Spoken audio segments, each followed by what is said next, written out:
Hi friends, welcome to youth separate YouTube channel. ಈ ಒಂದು ವಿಡಿಯೋದಲ್ಲಿ NSP ಸ್ಕಾಲರ್ಶಿಪ್ ಬಗ್ಗೆ ತಿಳಿದುಕೊಳ್ಳೋಣ. ಇದು 2025-26ನೇ ಸಾಲಿನಲ್ಲಿ ಅರ್ಜಿಯನ್ನು ಕರೆದಿದ್ದಾರೆ. ಇದಕ್ಕೆ ಬೇಕಾಗಿರುವ ದಾಖಲಾತಿಗಳು ಮತ್ತು ಯಾವ ವೆಬ್ಸೈಟ್ ಮುಖಾಂತರ ಅಪ್ಲಿಕೇಶನ್ ಹಾಕಬೇಕೆಂಬುದನ್ನು ಸಂಪೂರ್ಣ ಮಾಹಿತಿಯನ್ನು ಈ ಒಂದೇ ವಿಡಿಯೋದಲ್ಲಿ ತಿಳಿದುಕೊಳ್ಳೋಣ. ನೀವು ಮೊದಲೇ ಬಾರಿಗೆ ನಮ್ಮ ಚಾನಲ್ ನೋಡ್ತಿದ್ರೆ ತಪ್ಪದೇ ಸಬ್ಸ್ಕ್ರೈಬ್ ಮಾಡಿ ಮತ್ತು ನಿಮ್ಮ ಸ್ನೇಹಿತರಿಗೆ ಶೇರ್ ಮಾಡಿ.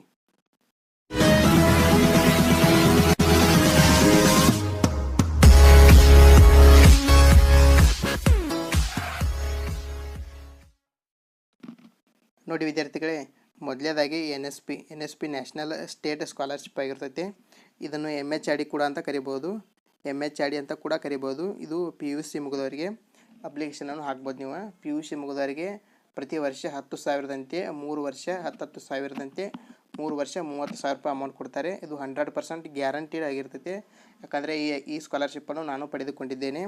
ಇದಾದ ನಂತರ ಈ ಸ್ಕಾಲರ್ಶಿಪ್ ಅನ್ನು ಪಡೆದುಕೊಳ್ಳಲು ಒಂದು ಕ್ರೈಟೀರಿಯಾ ಇದೆ. ನೀವು PUCಯಲ್ಲಿ 80ಕ್ಕಿಂತ ಹೆಚ್ಚಿನ ಪರ್ಸೆಂಟೇಜನ್ನು ಮಾಡಿರಬೇಕು. ಅದಾದ ನಂತರ ಆ ಕಮಿಟಿ ಸೆಲೆಕ್ಟ್ ಮಾಡ್ತೈತಿ. ನಿಮ್ಮದು ಯಾವುದೇ ರೀತಿ ವೆರಿಫಿಕೇಷನ್ ಅದು ಏನೂ ಮಾಡೋದಿಲ್ಲ. 80 ಮೇಲೆ ನಿಮ್ಮದು ಸ್ಕೋರ್ ಆಗಿದ್ದರೆ 100% ನೀವು ಸೆಲೆಕ್ಟ್ ಆಗ್ತೀರಿ. ಅದಾದ ನಂತರ ಪ್ರತಿ ವರ್ಷ ನೀವು ಅಪ್ಲೈ ಮಾಡ್ಕೊತ ಹೋಗ್ಬೋದು. ಒಂದು ವರ್ಷ ಆದ ನಂತರ 10,000 ಬಂದ ನಂತರ ನೆಕ್ಸ್ಟ್ ಇಯರು ನೀವು ರಿನ್ಯೂವಲ್ ಮಾಡಬೇಕು. ಅದಾದ ನಂತರ ನೆಕ್ಸ್ಟ್ ಇಯರ್ ಕೂಡ ರಿನ್ಯೂವಲ್ ಮಾಡಬೇಕು. ಈ ರೀತಿಯಾಗಿ ನೀವು ಡಿಗ್ರಿ ಮುಗಿತನ 3 ವರ್ಷಕ್ಕೆ 30,000 ರೂಪಾಯಿ ಹಣವನ್ನು ಪಡೆದುಕೊಳ್ತೀರಿ. ಇದಕ್ಕೆ ಬೇಕಾಗಿರುವ ದಾಖಲಾತಿಗಳನ್ನು ಒಂದು ಸಲ ನೋಡ್ಕೊಂಡು, ಮೊದಲನೇದಾಗಿ ವಿದ್ಯಾರ್ಥಿಯ ಪಾಸ್ಬುಕ್ ಬೇಕು.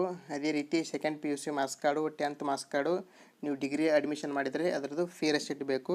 ಇದಾದ ನಂತರ ಕಾಸ್ಟ್ ಇನ್ಕಮ್ ಬೇಕು. ಇದು 5 ವರ್ಷದ ಒಳಗಿರುವ ವ್ಯಾಲಿಡಿಟಿಯನ್ನು ಹೊಂದಿರಬೇಕು. ಇದಾದ ನಂತರ ನೀವು ಯಾವುದಾದ್ರೂ SC ST OBC ಇದ್ದರೆ ಅದರ ನಿಮ್ಮದು ಸರ್ಟಿಫಿಕೇಟ್ ಇರುತ್ತದೆ. ಆ ಸರ್ಟಿಫಿಕೇಟ್ ಕೂಡ ಅಪ್ಲೈ ಮಾಡಬೇಕು. ಇದಾದ ನಂತರ ವಿದ್ಯಾರ್ಥಿಯ ಬೋನಾಫೈಡ್ ಸರ್ಟಿಫಿಕೇಟ್ ಬೇಕು. ಅಂದರೆ ನೀವು ಸ್ಟಡಿ ಮಾಡ್ತಿರೋ ಕಾಲೇಜಿನಲ್ಲಿ ಸ್ಟಡಿ ಸರ್ಟಿಫಿಕೇಟ್ ಅಂತ ಸಿಗ್ತೈತಿ. ಅಲ್ಲಿ ನೀವು ಕಾಲೇಜಿನಲ್ಲಿ ಹೇಳಿದರೆ ಅವರು ನಿಮಗೆ ತೆಗೆದುಕೊಡುತ್ತಾರೆ. ಈ ರೀತಿಯಾಗಿ ಅಗತ್ಯ ದಾಖಲಾತಿಗಳು ಬೇಕು. ಇದಾದ ನಂತರ ನೆಕ್ಸ್ಟ್ ಅಂದರೆ ನಿಮ್ಮದು ಯಾವುದಾದ್ರೂ ಅಪ್ಲಿಕೇಶನ್ ಹಾಕಿದ ನಂತರ ತೊಂದರೆ ಆದರೆ ಅಥವಾ ನಿಮ್ಮದು ಅಮೌಂಟ್ ಬರಲು ರಿಜೆಕ್ಟ್ ಆದರೆ ಯಾವ ರೀತಿಯಾಗಿ ರಿಜೆಕ್ಟ್ ಆಗಿದೆ ಸಂಪೂರ್ಣ ಮಾಹಿತಿಯನ್ನು ತಿಳಿದುಕೊಳ್ಳಲು ಈ ವೆಬ್ಸೈಟ್ಗೆ ಕರೆ ಮಾಡಬೇಕ್ರಿ. ಇದಾದ ನಂತರ ಪ್ರತಿಯೊಂದು ಡಿಗ್ರಿ ಕಾಲೇಜಿನಲ್ಲಿ ಏನು ಮಾಡಿರ್ತಾರೆ, ಸ್ಕಾಲರ್ಶಿಪ್ಗಾಗಿ ಅಂತ ಒಬ್ಬ ಅಧಿಕಾರಿಗಳನ್ನು ನೇಮಕ ಮಾಡಿರ್ತಾರೆ. ನೀವು ಯಾವುದೇ ಸಮಸ್ಯೆ ಆದರೂ ಅಲ್ಲಿ ಹೋಗಿ ಸಬ್ಮಿಟ್ ಮಾಡಬೇಕು.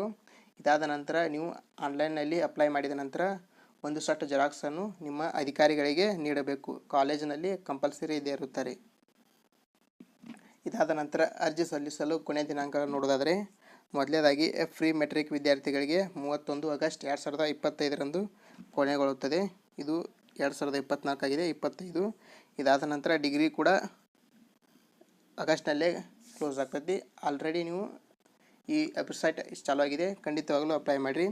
ಯಾವ ವೆಬ್ಸೈಟ್ ಮುಖಾಂತರ ಆಗಬೇಕಂದ್ರೆ NSP ಅಂತ ಆ್ಯಪ್ ಇದೆ, ಆ ಆ್ಯಪನ್ನು ಡೌನ್ಲೋಡ್ ಮಾಡಿಕೊಡಿ. ಇಲ್ಲಾಂದರೆ ನೀವು ಈಸಿ ಮೆಥಡ್ ಅಂದರೆ ನಿಮ್ಮ ನಿಯರ್ ಬೈ ಗ್ರಾಮನ್ ಅಥವಾ ಕರ್ನಾಟಕವನ್ನಲ್ಲಿ ಹೋಗಿ ಈಸಿಯಾಗಿ ಅಪ್ಲೈ ಮಾಡಿರಿ. ಇದೇ ರೀತಿ ಉಪಯುಕ್ತ ಮಾಹಿತಿಗಾಗಿ ನಮ್ಮ ಯೂಟ್ಯೂಬ್ ಚಾನಲನ್ನು ಸಬ್ಸ್ಕ್ರೈಬ್ ಮಾಡಿ. ಧನ್ಯವಾದಗಳು.